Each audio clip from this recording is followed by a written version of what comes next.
Bombay cutting ചായ. ബോംബെയിൽ ജീവിച്ചിട്ടുള്ളവർക്കും ബോംബെയിൽ പോയിട്ടുള്ളവർക്കും കട്ടിംഗ് ചായ എന്താണെന്ന് നന്നായിട്ടറിയാം. മുംബൈയിലെ ഒരു സ്പെഷ്യൽ ടീ ആണിത്. ഇതൊരു മസാല ടീ ആണ്. ഒരു ഗ്ലാസിൻ്റെ ഹാഫ് പോർഷനാണ് ഇത് വരുന്നത്. ഇതിനൊരു പ്രത്യേകതരം ടേസ്റ്റാണ്. നോർത്ത് ഇന്ത്യൻ സ്നാക്സാണ് ഇവിടെ കൂടുതലും അവൈലബിൾ ആയിട്ടുള്ളത്. ചിക്കൻ മോമോസും പഞ്ചാബി സമൂസയും പിന്നെ ബോംബെയിലെ ഫേമസ് വടാപ്പാവും നിങ്ങൾക്ക് ഇവിടെ കിട്ടുന്നതാണ്. പിന്നെ ചാട്ട് ഐറ്റംസ് എല്ലാം ഉണ്ട്. പനിപൂരി, ദഹിപൂരി നമ്മുടെ ചോയ്സാണ്. കേരള സ്റ്റൈൽ സ്നാക്സ് ഒന്നുമില്ല, ഓൺലി നോർത്ത് ഇന്ത്യൻ സ്നാക്സ്. ഈ റെസ്റ്റോറൻറ്റിൻ്റെ ലൊക്കേഷൻ വരുന്നത് വക്ര സൂക്കിൽ ബീച്ച് സൈഡിലാണ്. ഇവിടെ ഇൻഡോറും ഔട്ട്ഡോറും സീറ്റിംഗ് അറേഞ്ച് ചെയ്തിട്ടുണ്ട്.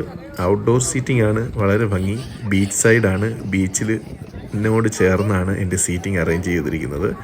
നല്ല വ്യൂ ആണ്, നല്ല ആംബിയൻസ് ആണ്. ഫാമിലിയോടും ഫ്രണ്ട്സിനോടും ഒപ്പം ഈവനിങ് സ്പെൻഡ് ചെയ്യാൻ പറ്റിയ സൂപ്പർ സ്പോട്ടാണ്. മസ്റ്റായിട്ട് എല്ലാവരും വിസിറ്റ് ചെയ്യണം. Thank you for watching.